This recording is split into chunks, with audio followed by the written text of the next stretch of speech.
So, yan. Nakapaglakad din tayo. Yung unang-una naming uwi. Ito yung naipon naming pamasahe.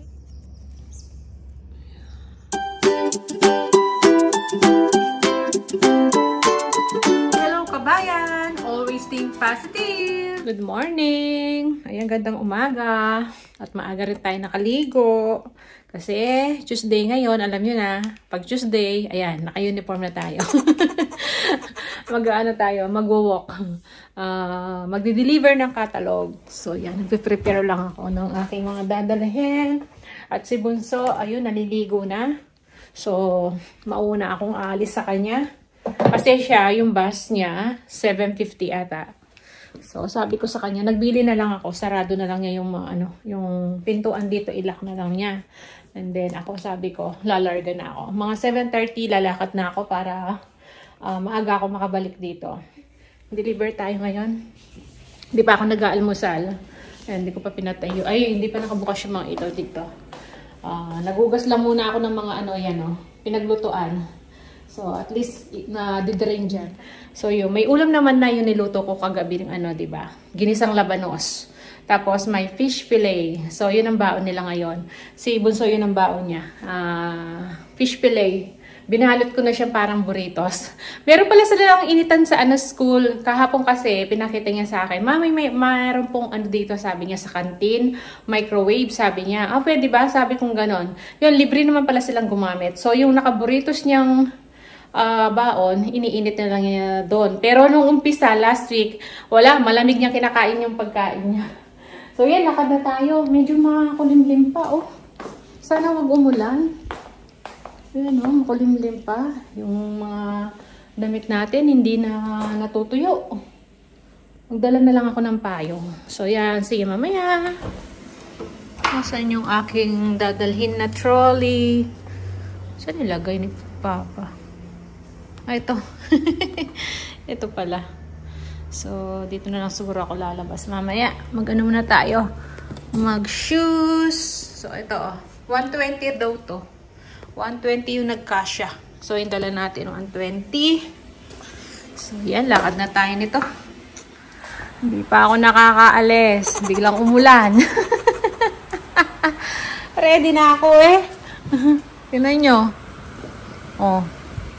Bigla nga nag-text si Mister Pag malakas daw yung ulan, huwag muna daw akong umalis. Mababasa lang ako.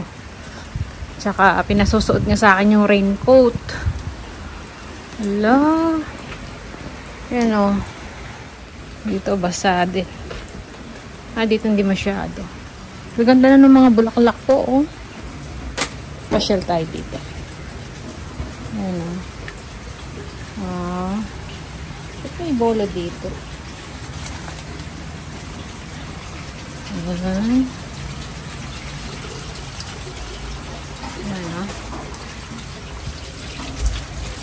Sa kabila siguro itong bola na to. Yan sa bata. Maulanin. Paano ako maglalakad nito?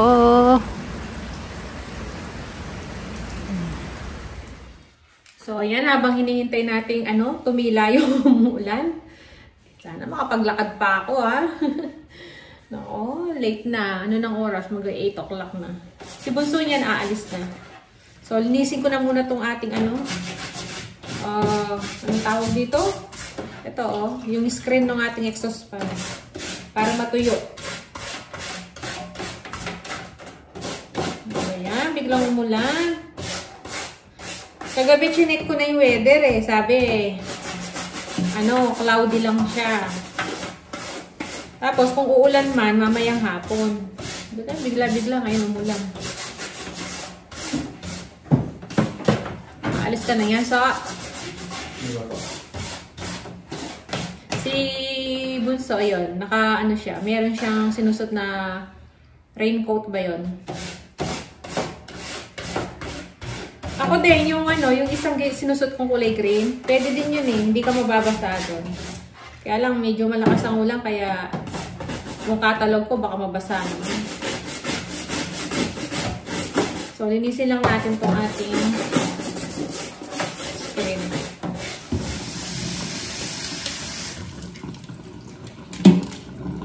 So, So, ayan, pwede na to. Malinis na. At least naalis na yung ano niya, oh.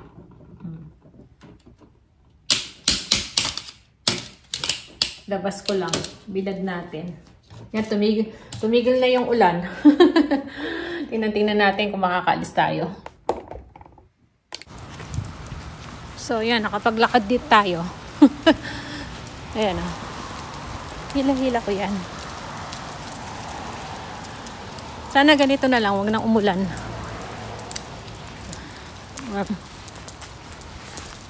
Nag-ano ako. Sinot ko tong kapote. Yan, para in case na umulan uli, tayo mababasa. At may dala rin akong payong. Ayan. 14 minutes muna yung lalakarin natin. Medyo shaky itong ating video kasi hindi ko dinala yung malaking cellphone. Bulky kasi eh. 14 minutes bago tayo makarating dun sa dideliveran natin. So, see you na lang uli. So, yan. Dito na tayo sa ating dideliveran. Ay, salamat naman nakarating na rin. Ayan, nakikita ko na yung pag-asa. Ano din kasi yung nilalakad ko, malayo-layo din eh.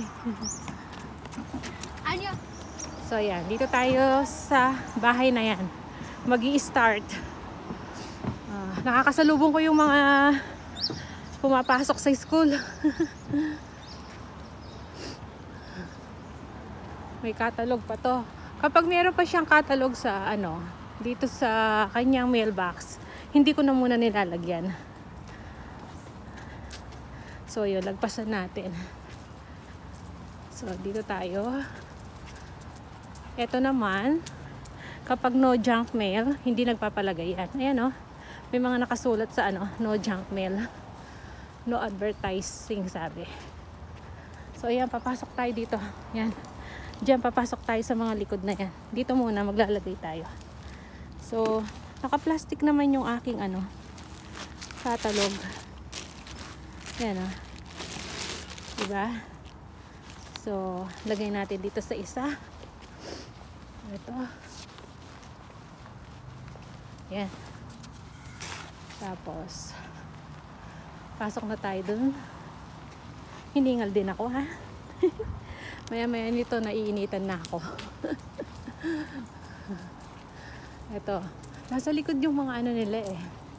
Yung mga mailbox nila. Ayan, kung nakikita nyo, nasa labas. Ay, nasa likod. Kung saan yung garage nila. So, yan. Lagay tayo ulit.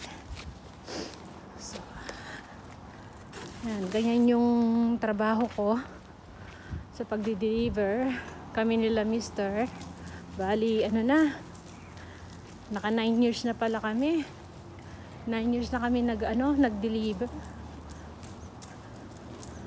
So, diba? Kasi malaking tulong din kasi to. Nung dati, nung namasahe kami, pauwi sa Pinas, yung unang-una naming uwi. Ito yung naipon naming pamasahe, yung sa catalog. Kaya, tapos sa mga ibang gastusin, kaya yung pinapadala ko kay tatay. Kaya din to, sayang kung stop namin. At least yung pinapadala sa Pinas, hindi na nanggagaling kay Mr. ba. Alam niyo ba, pumipitik yung likod ko nito, tsaka yung balakang ko.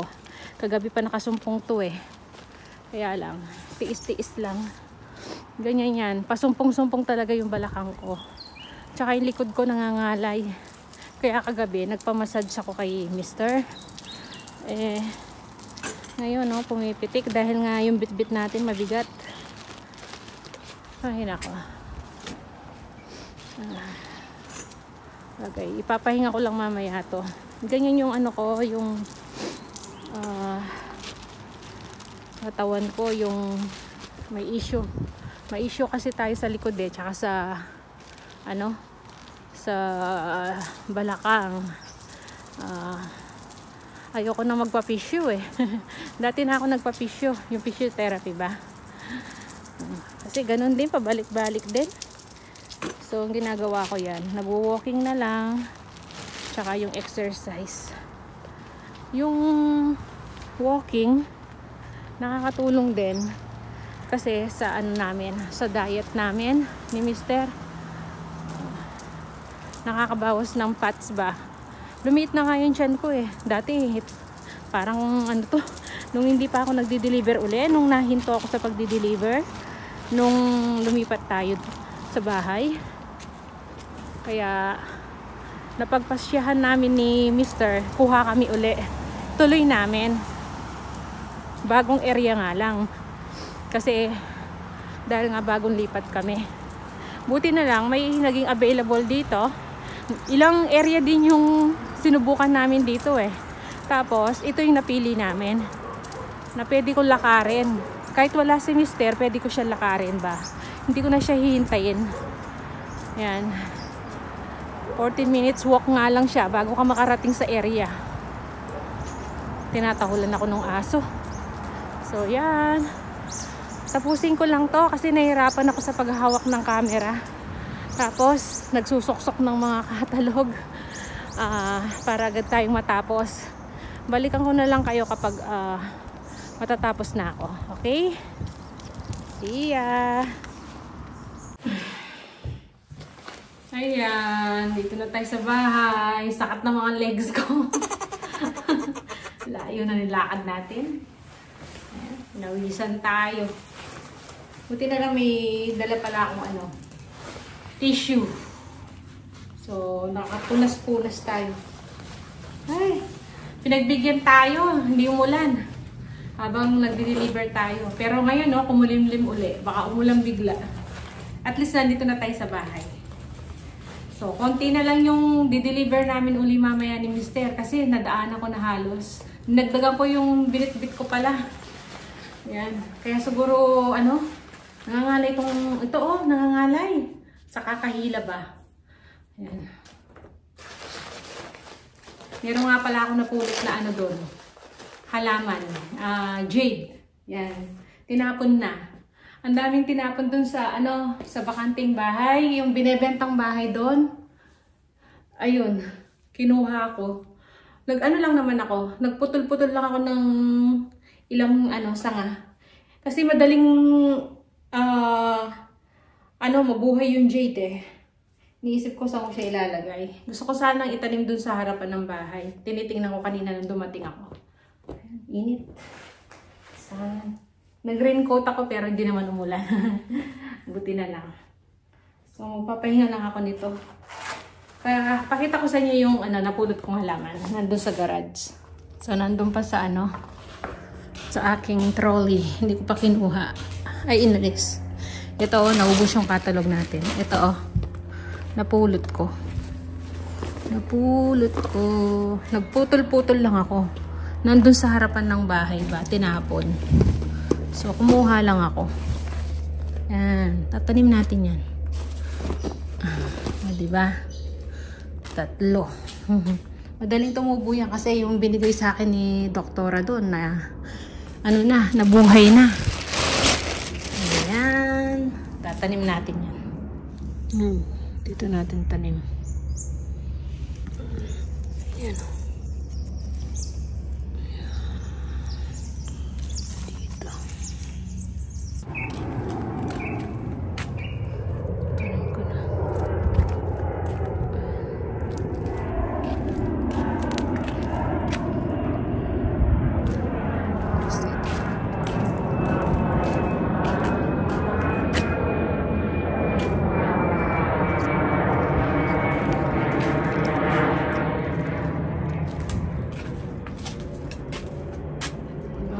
Malaki na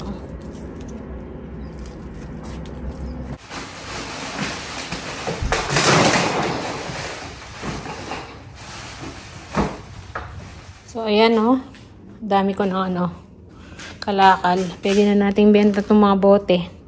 Pwede ng pang grocery yan. Pambili ng itlog. Ayan Kaya lang Kapag may free time si mister, doon namin mapapapalit yan. Paano ko na kasi nakakasikip. Si panganay, yung dami na naman box na pinanggalingan nung kanyang mga laruan, oh. So, naging bodega talaga tong garage natin. So, yan, magwawalis ako. Tutuloy ko lang yung pagwawalis dito, oh. Mabuhangin. At least nakapagtanim na ako. Tapos, kakain na ako nito after. Kasi gutom na rin ako. So, yan. Liquid ko lang to. Ayan. Inano ko yung mga damit. Salamat naman umaraw. Ito yung mga jade na sinasabi ko. Galing kay doktora. Nabuhay. Ito yung galing sa kumari ko naman to. Ayun pa yung jade. Galing kay doktora. Ayan o. Diba? Hindi siya mahirap itanim. Meron pa dito. Ayan o. May mga bulaklak na siya o. Mga bilhin ni doktora yan. Ayan o. Ano lang. Ito o. Mga sibuyas natin. Ayan, tinaas ko muna. Yung mga sili natin, kawawa o. Na pati yung pechay. Nangulubot na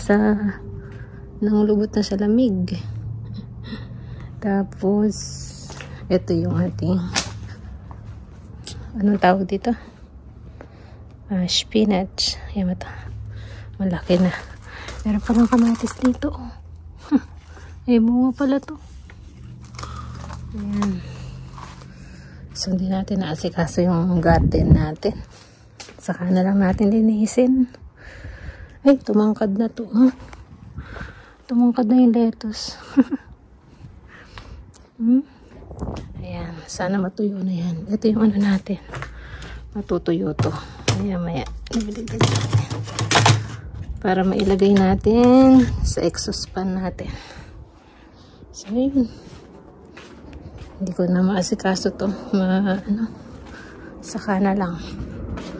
Pasok na tayo. At ako'y nagugutom na. So, yan. Hanggang dito na lang muna yung video natin. Kakain na ako. Nagugutom na talaga ako. Ayan, mag-lunch na. Pwede na. Kahit nandito tayo nag-almusal, na lang, brunch. Lunch time. So, yun. Nakapag-deliver naman na tayo. So, mamayang hapon na lang uli. Sana wag umulan para makalakad kami uli ni Mr. at matapos namin. So, yung mga gawain namin pag Tuesday. Ayan. Nagde-deliver. So, yun lang muna yung ganap natin ngayon. Maraming salamat. Kita-kita na lang tayo sa mga susunod na video. See ya!